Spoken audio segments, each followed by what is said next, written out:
Hello students, welcome to my nurture. मैं हूं कृष्णा। कैसे हैं आप सब लोग? मस्त, बढ़िया।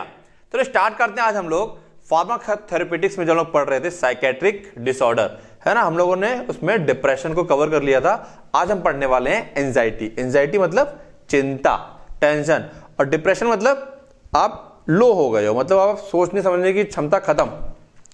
एंजाइटी में आप नॉर्मल हो लेकिन चिंता कर रहे हो लगातार, ठीक है ना। तो देखते हैं एंजाइटी क्या कहती है। एंजाइटी, इसकी डेफिनेशन क्या है? ओके, तो कह रहा है एंजाइटी इज एन इमोशन। यह एक प्रकार का इमोशन है। इमोशन समझते हो? Characterised by feeling of tension. जहां हमको जब टेंशन हो जाती है तो ये एंजाइटी को कैरेक्टराइज करता है, ठीक है। वरीड थॉट्स, आप किसी चीज को किसी थॉट को लेकर, किसी चीज को लेकर के सोच करके परेशान हो, वरीड मतलब परेशान हो। And physical changes like increase blood pressure, आपका बीपी हाई हो जाता है। तो डिप्रेशन तो कहीं ना कहीं बीपी का उसके इफेक्ट शायद आई थिंक लो होता है, बट एंजाइटी में आपका बीपी हाई होता है, ठीक है ना। यही वजह है कि आजकल लोगों को हार्ट प्रॉब्लम ज्यादा होती है। इंसान पतला दुबला है लेकिन हार्ट अटैक पड़ गया, क्यों? एंजाइटी की वजह से बीपी बढ़ा रहता है। बीपी बढ़ने की वजह से किसके ऊपर असर आता है? हार्ट के ऊपर असर होता है। और हार्ट की जो प्रॉब्लम हमने पीछे पड़ी थी ऐसी फार्माकोथेरेपेटिक्स में, वो सारी प्रॉब्लम्स कहीं ना कहीं बीपी की वजह से क्रिएट हो जाती हैं। अब आगे आते हैं। People with anxiety disorder usually have recurring intrusive thoughts और कंसर्न। इंट्रूसिव थॉट है ना, मतलब थॉट्स उसके दिमाग में ऑटोमेटिक आ रहे हैं। जैसे कई बार इंट्रूसिव मतलब एक तरह से है ना, घुसना। लगातार सोचोगे, हम नहीं सोच रहे अरे यार एग्जाम है, अरे नहीं मैं पढ़ूंगा, मैं सोचूंगा नहीं, अरे एग्जाम में कैसे होगा, क्या होगा, या कोई और चीज जो परेशान करती है। एग्जाम का मैंने उदाहरण दिया क्योंकि आप लोग को एग्जाम की परेशानी होती होगी, टेंशन होती होगी, मैंने उसका उदाहरण लिया, ठीक है ना। तो लगातार ना चाहते हुए भी थॉट आपके दिमाग में घुस रहा है, क्योंकि वो कहीं ना कहीं हमारे सबकॉन्शियस माइंड में हमने सोच लिया है, ठीक है ना। They may also have physical symptoms such as sweating. Physical symptoms, आपको पसीना आ सकता है, कपकपी आ सकती है, ट्रेम्बलिंग, डिजीनेस, चक्कर आ सकता है, और रैपिड हार्ट बीट, धड़कनें बढ़ सकती हैं। पैनिक अटैक्स इसी टेंशन के कारण होते हैं, पैनिक अटैक्स वगैरह जो आते हैं, पैनिक डिसऑर्डर। पैनिक मतलब डर। Anxiety is not same as fear. Anxiety डर के जैसे ना, एक होता है डर लगना और एक होता है चिंता करना, दोनों अलग अलग है, but they are often use interchangeably. Anxiety की वजह से कई बार डर इतना हावी हो जाता है कि वो डर और एंजाइटी, चिंता दोनों साथ साथ में कई बार इस्तेमाल हो जाती हैं। अब बात करें कॉज की, तो कॉज जो तुम्हें पसंद हो, बायोलॉजिकल कॉज में क्या है? हेरिडिटी, आपको कोई जीन्स हो सकता है ऑलरेडी मौजूद हो। न्यूरोट्रांसमीटर इम्बैलेंस, जो न्यूरोट्रांसमीटर्स होते हैं उनका इम्बैलेंस हो जाए। कोई बीमारी हो सकती है, मेडिकेशन की वजह से हो सकता है, न्यूट्रिशन आप प्रॉपर डाइट नहीं ले रहे हैं। साइकोलॉजिकल, पर्सनैलिटी ट्रेट्स, है ना, पर्सनैलिटी, कोई आपको साइकोलॉजिस्ट पर्सनैलिटी ट्रेट, आप मान लो छोटे हो, आप लंबा होना चाहते हो, आप काले हो, आप गोरा होना चाह रहे हो, ठीक है ना। लो सेल्फ स्टीम, आपको अपने ऐसा लगता है कि यार मेरी कोई कदर ही नहीं है, मेरी कोई वैल्यू नहीं है।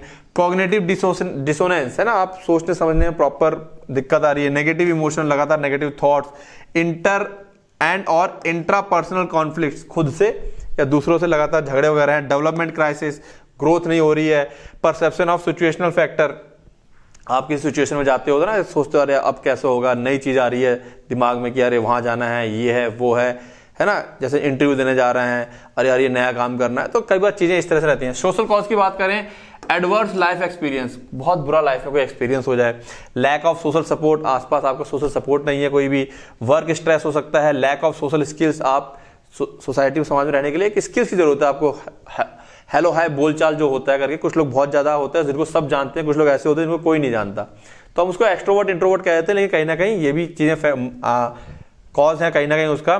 Changing values, conflict of societal norms, terrorism, natural calamities, ठीक है ना, ये सोशल कॉज है ये सारे के सारे, ठीक है। अब ये किस तरीके से करेंगे वहां पे हमें नहीं जाना है, एक एक लाइन में लिख सकते हो, वरना अदरवाइज ये बायोलॉजिकल और साइकोलॉजिकल ज्यादा मेन करते हैं। सोशल भी है कहीं ना कहीं, लेकिन सोशल आजकल क्या कुछ लोग करते हैं बहुत ज्यादा, ठीक है। अब टेररिज्म से बहुत कम लोगों को फर्क पड़ता है, नेचुरल कैलामिटी से बहुत कम लोगों को फर्क पड़ता है, तो ये ज्यादा इंपॉर्टेंट हो जाती है हमारी। तो इनमें से जो तुम्हें सही लगे वो उसको याद कर लेना अपना, ठीक है। देन आते हैं पैथोजेनेसिस पे। तो इसकी पैथोजेनेसिस थोड़ी सी समझेंगे हम लोग, ठीक है। आओ देखते हैं।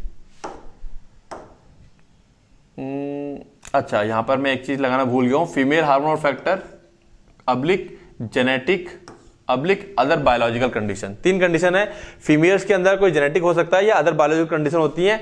ये तीनों क्या करेंगी, इम्बैलेंस कर देंगी, डिस्टर्ब कर देंगी function of nor epinephrine, serotonin और डोपामाइन। वही वाला केस आ गया जो हम लोगों ने वहां पढ़ा था, डिप्रेशन वाला, ठीक है ना। इसकी वजह से क्या होगा, hippocampus and cingulate gyrus abnormally process threat. ये थ्रेट को, डर को एबनॉर्मली प्रोसेस करेगा, डर पैदा करेगा एक तरह से, ठीक है ना। इसकी वजह से क्या होगा, अमाइगडाला एक्टिवेट्स फियर रिस्पॉन्स। डर के लिए जो रिस्पॉन्स होता है हमारी बॉडी, डर में क्या होता है, धड़कनें तेज होती है, पसीना छूटता है, उनके रिस्पॉन्सेस को बढ़ा देगी। अब इसकी वजह से क्या होगा, activation of hypothalamus pituitary adrenal cortex, stress hormone वाला, increase cortisol release, stress hormone बढ़ जाएगा। इस और दूसरा क्या होगा, activation of autonomic nervous system and adrenal medulla, increase epinephrine release, और अल्टीमेटली क्या आ जाएगा, एंजाइटी डिसऑर्डर क्रिएट हो जाएगा। तो कहीं ना कहीं थोड़ा बहुत ही डिफरेंस है, ठीक है ना। वो वाला फैक्टर जो जहां पे क्या कहते हैं तुम्हारा डिप्रेशन था, अगर इनकेस मान लो तुम्हें डिप्रेशन वाला याद हो जाए तो लास्ट में जहां डिप्रेशन लिखा था वहां एंजाइटी लिख देना। जुगाड़ बता रहा हूं मैं, लेकिन हाँ कोशिश करना कि इसको याद कर लो। जो डिप्रेशन में पूरा याद किया था ना, वहां पे लास्ट में डिप्रेशन लिखा था, उसको एंजाइटी कर देना। कोई एक ही आएगा, दोनों नहीं आएंगे, है ना। तो देखो दिमाग से काम करना है, एग्जाम में कोई चीज छोड़नी नहीं है, ठीक है। तो इसको याद कर लो इस तरीके से। और ये सारे दिमाग के ब्रेन के पार्ट्स हैं, अमाइगडाला, हिप्पोकैम्पस है ना, इसको जब टाइप करोगे ब्रेन का पार्ट दिख जाएगा। तो ये ब्रेन के पार्ट हैं सारे। हो सकता है ना याद हो तुमको, फर्स्ट ईयर में पढ़े होंगे, नहीं पढ़े तो कोई बात नहीं, डायरेक्ट तुम्हें यहाँ पे कुछ चीजें ऐसी हैं जो रट लेना, मैं यही कहूंगा, ठीक है ना, क्योंकि बहुत ज्यादा उनका यूज है नहीं, तो डायरेक्ट उनको पढ़ लोगे, याद कर लोगे, ज्यादा अच्छा रहेगा। अदरवाइज नहीं पसंद है कि डायरेक्ट याद करना, तो टाइप करोगे अमाइगडाला पिक, वो दिख जाएगा, ठीक है, इमेज उसकी गूगल पे, तो पिक देख सकते हो उसकी। क्लिनिकल मैनिफेस्टेशन हम सबको पता है, नर्वसनेस, रेस्टलेसनेस, बेचैनी रहेगी, टेंशन रहेगी, having sense of impending danger, कोई खतरा, कोई डर, पैनिक, है ना, डूम, डर सा लगा रहेगा यार कुछ होने वाला, कुछ होने वाला है। हैविंग इंक्रीज हार्ट रेट, धड़कनें बढ़ जाती हैं। ब्रीदिंग रैपिडली, है ना, बहुत तेज सांस लोगे, पसीना आएगा, कपकपी होगी, ट्रेम्बलिंग, फीलिंग वीक और टायर्ड, थका थका सा महसूस करोगे। ट्रबल इन कंसंट्रेटिंग और thinking about anything other than the present worry, जो अभी की टेंशन है उसके अलावा कुछ और सोच ही नहीं पाओगे। नॉन फार्माकोलॉजिकल मैनेजमेंट की बात करें तो मेडिटेशन करो, एक्सरसाइज करो, गुड न्यूट्रिशन, अच्छा खाना लो, दारू वगैरह पी रहे हो तो छोड़ दो, रेस्ट सेम एज डिप्रेशन। बाकी के सारे फैक्टर यहाँ डिप्रेशन वाले नोट या लिख सकते हो, यानी कि डिप्रेशन वाला याद कर लो तो यहाँ पे भी लिख सकते हो। इसके अलावा ये 4 यहाँ पर और ऐड कर सकते हो, ठीक है ना। आगे आते हैं फार्माकोलॉजिकल मैनेजमेंट। तो यहाँ पे फर्स्ट लाइन ड्रग्स है हमारे पास, ड्यूलोजेंटिन, एसिटालोप्राम, तुम देखोगे कुछ ड्रग्स हमारे कॉमन आ रही है, सर्ट्रालिन, पैरोजेटिन, ठीक है ना। तो एंजाइटी डिसऑर्डर की बात करें तो जनरलाइज एंजाइटी डिसऑर्डर है, फिर पैनिक डिसऑर्डर है, इसके अंदर एसएसआरआई और वेनलाफेजिन एक्सआर। एक्सआर का मतलब होता है एक्सटेंडेड रिलीज, लिख दिया है। सीआर का मतलब कंट्रोल रिलीज, एसएसआरआई का मतलब सिलेक्टिव सीरोटोनिन रीअपटेक इनहिबिटर, ठीक है। तो फर्स्ट में यहां पर फर्स्ट ऑर्डर में क्या है, एसएसआरआई, जो तुम्हें याद हो एसएसआरआई वो लिख दोगे यहां पर, अदरवाइज वेनलाफेजिन एसआर ये लिख दोगे। सोशल एंजाइटी डिसऑर्डर है तो ये सब काम करते हैं। सेकंड लाइन, ये फर्स्ट लाइन सेकंड लाइन पता है ना, फर्स्ट लाइन मतलब सबसे पहली चॉइस, सेकंड लाइन मतलब अगर ये नहीं है तो ड्रग तो दूसरा इस्तेमाल कर लेंगे। थर्ड लाइन में हमारे पास ये आता है अल्टरनेटिव। तो इस तरीके से first line, second line, third line, इस तरह से 3 कैटेगरी में डिवाइड करके हम लोग इसको लिख सकते हैं। तो एंजाइटी डिसऑर्डर याद भले ना रहे, ड्रग्स पक्का याद कर लेना, फर्स्ट लाइन, सेकंड लाइन और अल्टरनेटिव में हम लोग क्या क्या ड्रग्स इस्तेमाल करते हैं। ऑर्डर के साथ याद कर लो तो और अच्छी बात है, ठीक है ना। पूरा पूरा मतलब चार्ट ऐसा ही लिख के आ जाओगे तो पूरे मार्क्स मिल जाएंगे, कोई टेंशन वाली बात नहीं है। क्लियर है। तो मेनली यहाँ पर क्या रटना था हमें, रटना याद करने से ड्रग्स, कुछ ड्रग्स बड़ी तुमको लग रहा ना कॉमन सी आ रही है यार, ये वहां पे भी पड़ी, वहां पे भी पड़ी। तो जब तुम्हें लगे कि ड्रग्स कॉमन आ रही है, क्लोनाजिपाम कॉमन आ रही है, तो देखो ये कहां पर इस्तेमाल हुई है और चीजों को कोलेट करने को, अच्छा ये ड्रग यहाँ यहाँ यहाँ सब जगह इस्तेमाल हो सकती है। तो वो तुमको क्या करेगा, बांधेगा, सारे टॉपिक को कोलेट करने की कोशिश करेगा और फिर दिमाग अच्छे से काम करेगा कि अच्छा हाँ इस ड्रग को मैं यहाँ चारों में लिख सकता हूं। बात समझ में आ रही है, ठीक है।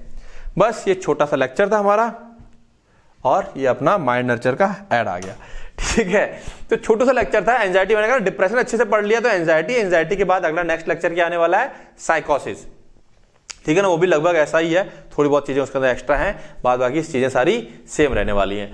तो करना क्या है, नोट्स नीचे और डिस्क्रिप्शन में लिंक मिल जाएगा, क्लिक करोगे डाउनलोड कर सकते हो, प्रिंट आउट कराना प्रिंट आउट करा लो, मेरा नंबर है, कोई प्रॉब्लम आती है तो ये अपने ऐप है जो यूज करना चाहते हो तो यूज कर सकते हो। सबसे जरूरी चीज रिवाइज करना है, पढ़ना है। Okay, all the best.